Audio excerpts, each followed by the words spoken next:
Welcome to Lanyula Cultural Village. Welcome to Zimbabwe. Welcome to Wange. Welcome to the western part of Zimbabwe. Welcome to Mart North. And we're here. We've been working here on this project for quite some time now. And I just want to show you what we're going to be doing in a couple of months' time.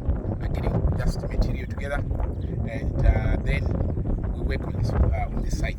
So this feature you're looking at, this was dug by the community here by hand. We did not use any diggers. We did not use any machinery to extract. So we've actually done that. So it was a massive employment creation that we embarked on. So the next stage, what we wanna, the final product will create a waterhole. This will create a waterhole for wild animals. So the nature lovers, the wildlife enthusiasts would love to see this. We'll create an artificial waterhole, and then on here where we are standing here, we'll move the soil backwards that way, and then we'll create for the structure. So this, when it rains here, the sand just gets soaked up with water and then it just moves. So what to stop any accidents or anything happening, we will fill this with rocks as well, and then we use cement to bring the structure up. So we are going to get to about 3 meters up. So to create an artificial hill. So that's yeah. We'll take these rocks and then we create a mountain here. The final, I'll show you. So the final part of it, it will have like, it will create what we call a waterfall, a water feature that will come from this end. So it will be solar powered. So we could put a solar pump that side. We put a solar pump there, probably panel for 450 watts or something like that, or 2 horsepower, something like that. So to pump the water up and back again. So what we are trying to say is we are regenerating. This was an idle land. There was nothing happening here, and we've come to regenerate and make use of this space. So we create an attraction that people can come and spend time here, and we will plant some more trees around using the water from here. This, if you look at it, it will create space. It's going to be a lot of work, and those dry logs you see there will create also the water field, will be part of that. So this is inspired by the Lake Kariba. So we will plant them inside, and then we're going to use quarry dust, and then mix that with a bit of cement, quarry dust, and put some reinforcement to hold the water. It's too hot here, and also water is very precious, so we can't waste. Every drop counts. So what we do is, once we seal it with the quarry dust and a bit of cement and reinforcement, it gives that seal so that the water doesn't escape. And then we support the sides. So there's still quite a lot of work to be done. So the sides will be supported as well, so that it doesn't, no erosion and the soil doesn't fall in. So there's quite a lot of work still to be done. But eventually it will be one of the best places to come and enjoy the rural life here in Zimbabwe.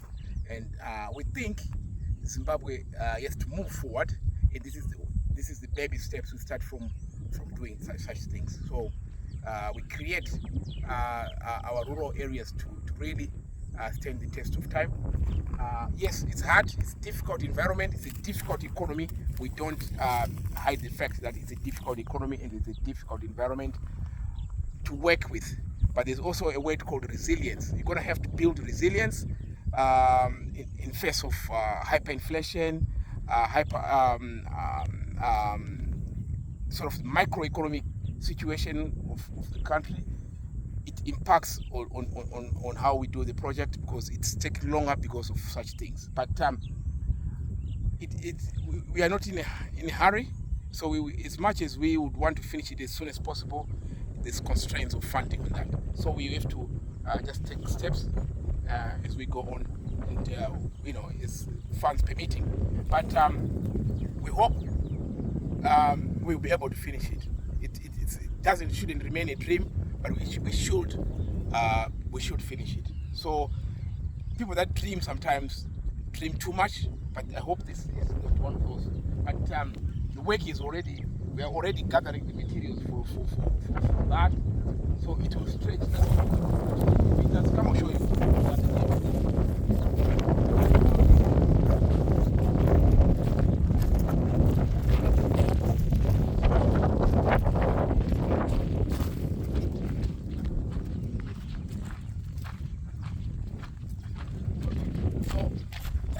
So there's two dams here. So it's space. So if this one isn't functioning, the other one functions. But if they will both be solar powered, different pump on this one, and a different pump on that one. So they're all solar powered, and we have panels, very powerful pumps. We want to put very powerful pumps on them so that they generate the energy. And we create this as it's an island, and people can sit on both dams. And then we do the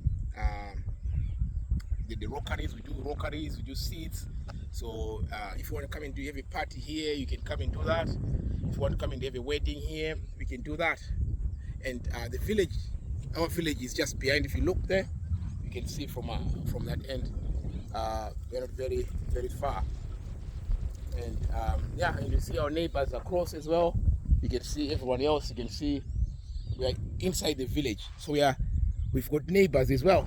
So there we are. So we've got neighbors. Yeah, we're inside the village, right inside.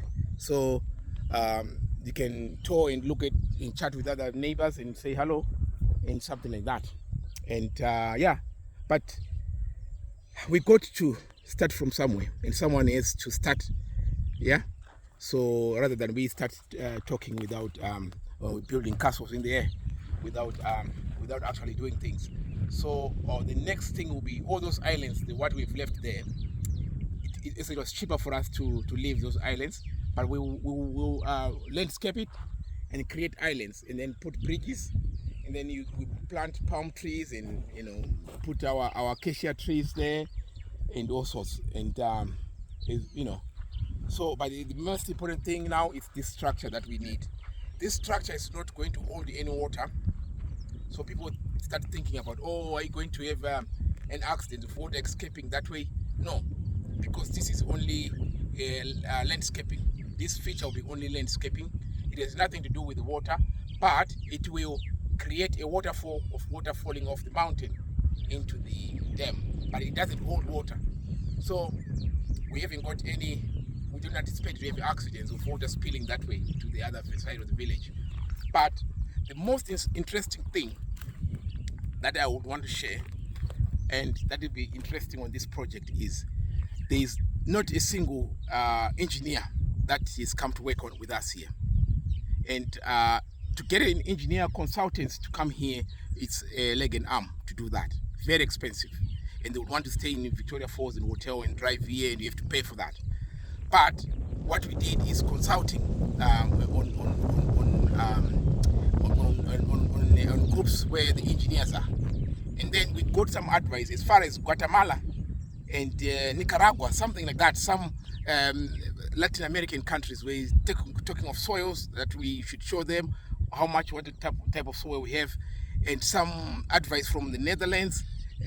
We got some advice there on what we could use and what we have around, and we suggested, and they came up with the best sort of what we are going to do. But to get our local engineers to help us on that was costing us heavily. But we got free advice to do this. Free, absolutely free. Yeah, from Latin America there. So they have never been to Africa. They don't know us. They have nothing to benefit out of us, but they gave us some advice. And sharing our local problems is other one of coming to our assistance to help us achieve that. So we are only saying that and sharing that because it shows that no one wants to see anyone struggling. There are other people out there that want to help us to go forward, and we are getting that as far as Latin America, Nicaragua, yes, and the help coming from Managua, of all places. that we've never heard of. So they're helping people in Hwange, and we thank them. And some help came from Netherlands in terms of advice. They've all advised us on what we do with structures and how we support things. And then we transfer the skills right straight to our local rural areas. And this has been amazing in that sense, that the world is intertwined in that way, that we can't hit the wall and say we can't go forward. We have to look for out there. We outsource ideas, and the ideas are coming right straight to our rural community, and we are benefiting from that, and we are quite grateful, and we hope the prices of consultation here in Zimbabwe is going to come lower so that we can afford it as well. But at the moment, you can't afford it. To do that is a non-starter. Even if you tell them it's community based, they will not take that. So that's what I want to share with you. And from Lanyula, from Hwange, thank you for listening to that.